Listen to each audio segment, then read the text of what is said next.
Bapak Ibu yang dikasihi oleh Tuhan Yesus, firman Tuhan kepada kita pada malam hari ini terambil dari Injil Markus pasal 11 ayat 20 sampai dengan ayatnya yang ke-26. Markus pasal 11 ayat 20 sampai dengan ayatnya yang ke-26. Saya akan bacakan firman Tuhan kepada kita. Pagi-pagi ketika Yesus dan murid-muridnya lewat, mereka melihat pohon ara tadi sudah kering sampai ke akar-akarnya. Maka teringatlah Petrus akan apa yang telah terjadi. Lalu ia berkata kepada Yesus, "Rabi, lihatlah, pohon ara yang kau kutuk itu sudah kering." Yesus menjawab mereka, "Percayalah kepada Allah. Aku berkata kepadamu, sesungguhnya barang siapa berkata kepada gunung ini, beranjaklah dan tercampaklah ke dalam laut, asal tidak bimbang hatinya, tapi percaya bahwa apa yang dikatakannya itu akan terjadi, maka hal itu akan terjadi baginya.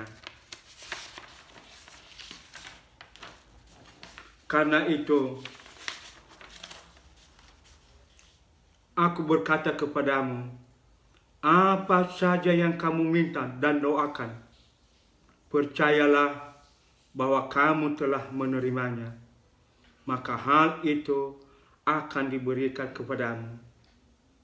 Dan jika kamu berdiri untuk berdoa, ampunilah dahulu sekiranya ada barang suatu dalam hatimu terhadap seseorang, supaya Bapamu yang di surga mengampuni kesalahan-kesalahanmu. Tetapi jika kamu tidak mengampuni, maka Bapamu yang di surga juga tidak akan mengampuni kesalahanmu."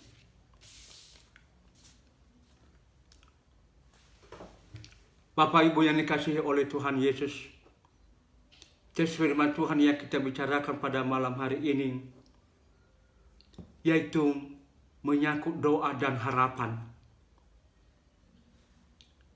Bapak Ibu, doa adalah merupakan kebutuhan kita sebagai orang percaya.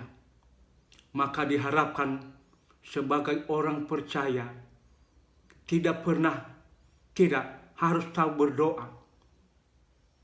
Berdoa adalah kata-kata yang keluar dari hati kita, yang kita sampaikan kepada Tuhan. Kita sampaikan segala pergumulan, kita sampaikan segala permohonan-permohonan kita. Karena kita tahu hanya Dia yang bisa menjawab pergumulan dan doa-doa kita. Kalau kita berdoa kepada orang lain, kita memohon kepada orang sama kita manusia, bisa kita kecewa. Karena bisa suatu saat Dia tidak kasih sama sekali. Dan Dia langsung mengatakan tidak ada. Tapi kepada Tuhan, tidak pernah ada jawaban seperti itu. Dia senantiasa menjawab doa-doa dan pergumulan kita, Bapak Ibu. Hanya mungkin persoalan bagi kita, adakah doa kita semua telah dijawab oleh Tuhan? Itu adalah pergumulan-pergumulan kita. Karena kita tahu ada banyak pergumulan-pergumulan kita yang menurut kita belum dijawab oleh Tuhan. Yang menurut kita belum diberikan jawaban oleh Tuhan. Seakan-akan Tuhan tidak kasihan sama kita. Seakan-akan Tuhan tidak peduli sama kita atas doa-doa kita. Doa kita kepada keluarga kita. Doa kita kepada anak-anak kita.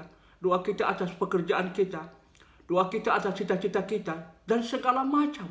Tidak semua itu dijawab oleh Tuhan. Kedua, ada doa yang dijawab oleh Tuhan langsung. Ada doa juga yang dijawab menunggu. Bahkan ada doa-doa kita, Bapak Ibu, yang tidak dijawab sama sekali.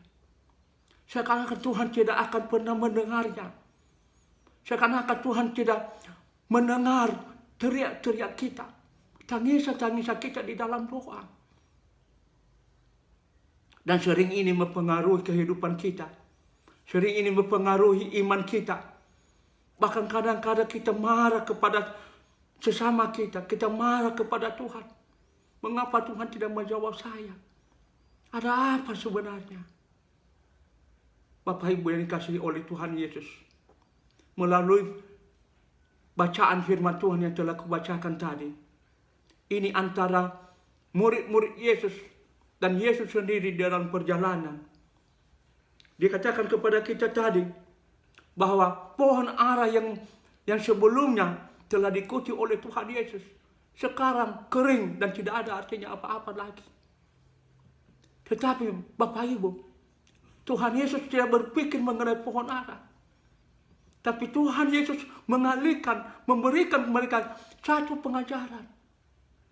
Bahwa yang penting dalam peristiwa itu adalah percaya. Yang penting dalam peristiwa itu adalah iman, kepasrahan. Itu yang penting menurut Tuhan Yesus. Bukan soal pohonnya yang sudah kering sampai ke akar-akarnya, tetapi percaya. Makanya Tuhan Yesus mengatakan, kalau kamu katakan di gunung ini tercapai ke dalam laut, maka gunung ini pun tercapai.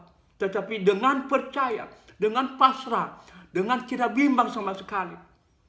Bahkan pada ayat 24 dia akan mengatakan, apa saja yang kamu minta dan doakan, percayalah bahwa kamu telah menerimanya, maka hal itu akan diberikan kepadamu. Jadi kita doakan, kita percaya, tidak bimbang, dan yakin diberikan oleh Tuhan. Mungkin waktunya yang tidak seperti yang kita inginkan. Dan kita pasrah di situ, itu iman itu kebimbangan itu kebimbangan kita akan Tuhan kita. Ya. Sama seperti sekarang. Ada banyak teriakan-teriakan orang percaya. Teriakan dalam bentuk nyanyian, teriakan dalam bentuk meditasi, teriakan dalam bentuk tangisan supaya corona ini bisa tidak ada. Tetapi Bapak Ibu tidak pernah dijawab. Corona bertambah terus. Yang mati bertambah terus. Apakah Tuhan tidak mendengarkan? Bukan. Bukan Tuhan tidak mendengarkan, Tuhan mendengarkan. Tapi Dia meminta kita supaya kita pasrah, kita beriman dan jangan bimbang. Dan mengikuti juga protokol kesehatan. Ya. Kita berdoa tapi mengikuti juga disiplin. Sehingga dua-dua hal itu menjadi bagian yang penting di dalam kehidupan kita. Dan yang terakhir Bapak Ibu, yang diajarkan Tuhan Yesus kepada para murid-muridnya dalam hal ini doa dan harapan mereka, yaitu supaya siap mengampuni orang yang telah bersalah. Hanya dalam kaitan doa itu kita juga harus mengampuni orang lain. Bagaimana kita berserah kepada Tuhan, tetapi kita tidak mampu untuk melakukan pengampunan kepada orang-orang lain. Nah, ini juga ada kaitan dengan dalam doa. Kita serukan, kita teriak, tapi kita juga harus mengampuni. Kita juga harus meniadakan kesalahan-kesalahan orang lain. Bapak Ibu yang dikasihi oleh Tuhan Yesus, inilah doa dan harapan kita kepada Tuhan Yesus dalam persoalan-persoalan yang kita hadapi. Bapak Ibu mengalami persoalan dalam keluarga, mengalami persoalan kepada anak-anak, mengalami persoalan dalam pekerjaan. Beriman dan serahkan kepada Tuhan. Dia akan menjawabnya. Dan juga kita tidak boleh melepaskan untuk mengampuni orang-orang lain. Tuhan Yesus penolong dan menyertai kita. Amin. Mari kita berdoa. Tuhan, terima kasih. Tuhan akan menyatakan kebenaran pada saat ini bagi kami. Kami mohon Tuhan, kiranya Tuhan menguatkan kami untuk tetap berdoa, untuk tetap beriman, untuk tidak bimbang, tetap pasrah, dan juga siap mengampuni orang lain. Kuatkan kami dalam berbagai persoalan-persoalan yang kami hadapi. Hanya Tuhan jawaban kami. Terima kasih Tuhan Yesus. Amin.